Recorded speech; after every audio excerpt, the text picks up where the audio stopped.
Hi Capricorn, welcome to Higher Source Tarot for your March 2021 Is It in the Cards Love Tarot reading. This is for all Capricorn, Sun, Moon, Rising, and Venus. Now, if you're new to the channel, I post general readings every Friday, then again, usually Monday or Tuesday. Today's reading is a love reading, so if you're looking for a general reading, you could check back in a couple of days on Friday and you'll see a new reading then. Or you could really watch any reading if the title speaks to you. Tarot is sacred divination, so there's plenty of general readings available on the channel. I just want to thank everyone for everything you do for the channel, from watching readings and all your lovely comments and your likes and everything else. I appreciate every single one of you. It means a lot to me. And anyway, so we'll continue. And if you have not subscribed yet, I'd love to invite you to join us and become a subscriber. Then you'll know when anything new is posted. All right, let's get the guidance here for Capricorn in love, please. What does Capricorn need to know about love? What messages do you have for Capricorn, Sun, Moon, Rising, and Venus on love? All right, so we will begin here. And we'll pull 3 cards for your energy, 3 cards for the person you're attracting, 3 cards for the advice. So your energy, you've got the 7 of Swords here, the Page of Cups, and the Queen of Cups. They have the Magician, the Knight of Cups, and the 4 of Pentacles. Sorry about that. All right, we'll get to that in a minute. Your advice is the 3 of Cups, the 10 of Pentacles, and the King of Swords. Well, you know, it's the advice is actually very nice. I mean, it's celebratory, it's harmonious, there's communication here. For some of you, if you've had a breakup and you broke off with them, but you've had second thoughts, I do feel like there's a second chance here, but they're pretty guarded. So if it was you that kind of screwed up and you're wanting them back and they haven't been real open to it, I do feel like there is an opening here. Now, if it's not a reconciliation for you, that 7 of Swords may represent someone who you were with, who left abruptly and just didn't. I mean, it feels like they're very self-centered kind of an energy with that 7 of Swords.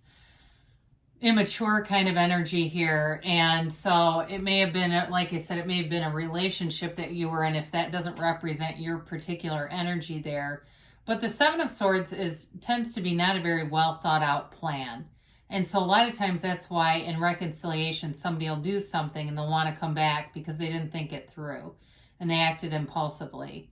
Now, the Page of Cups is a law of attraction card, and it is manifesting an ex in some cases. And so I'm just telling you that for some of you, you're definitely manifesting reconciliation with somebody here.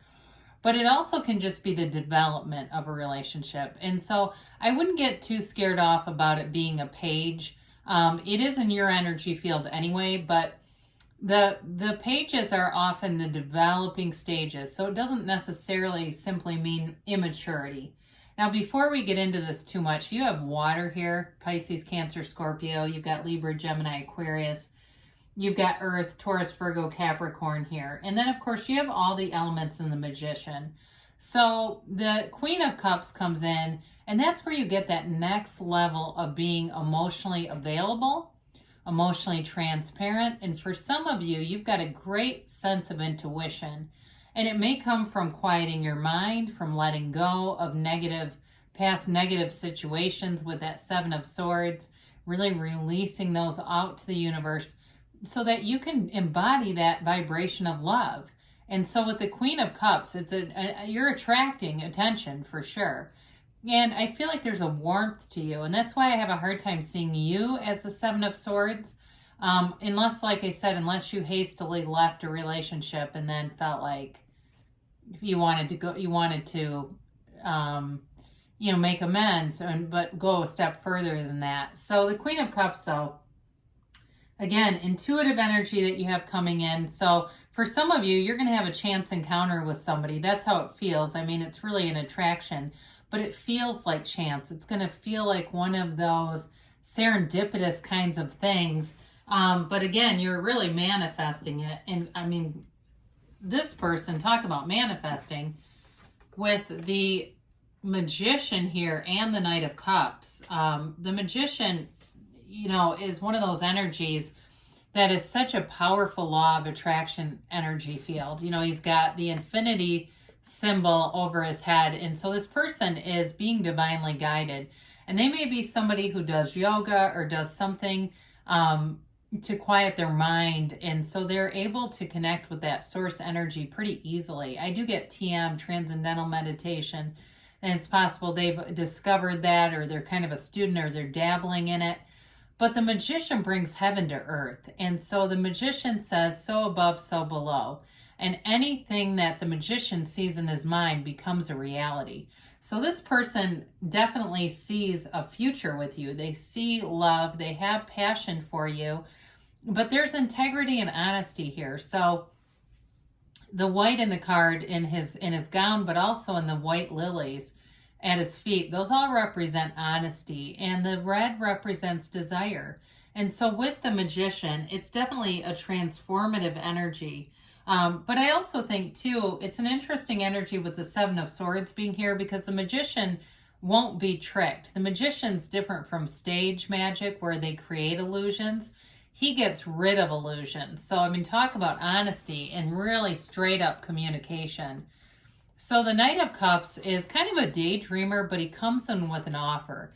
So again, like I said, this person's visualizing, they're seeing who they want, whether it's specifically you or not, but it's like when they meet you, they feel like they've known you forever, because they've already met you. They've already seen you in their mind's eye.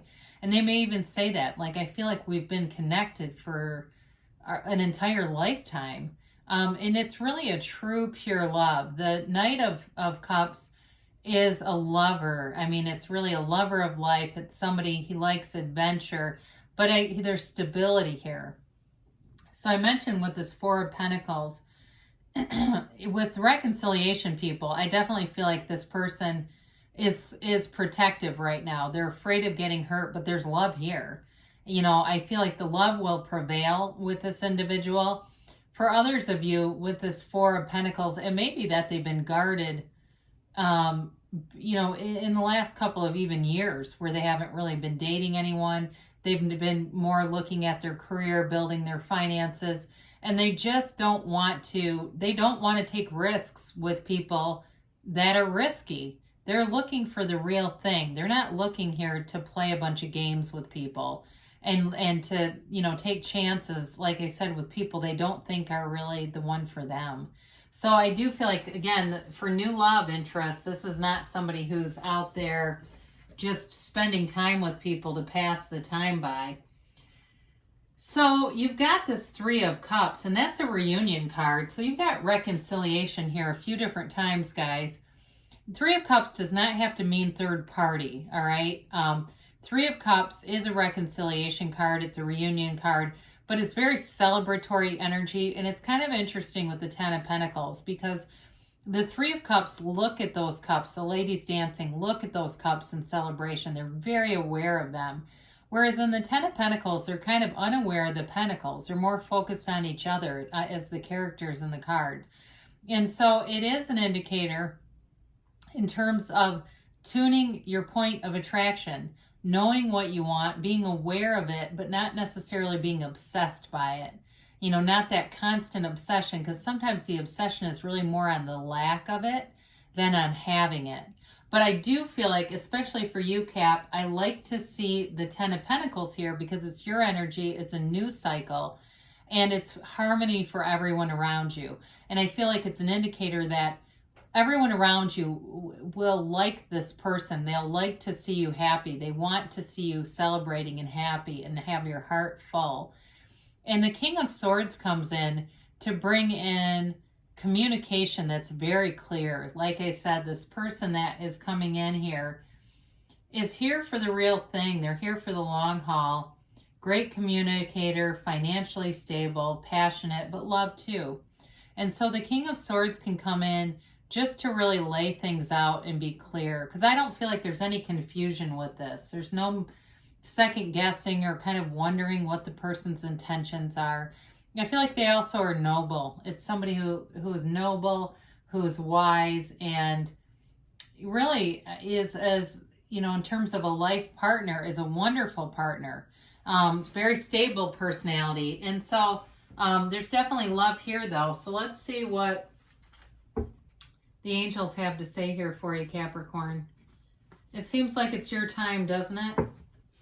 So, all right. Let's do this a minute.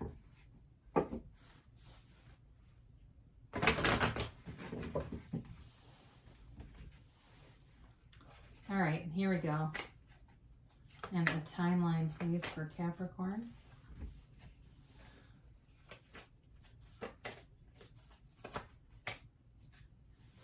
All right, we have here, and look for a sign. Okay, so those synchronicities are all around you. They're bridges of incidents showing that your manifestation is on the way.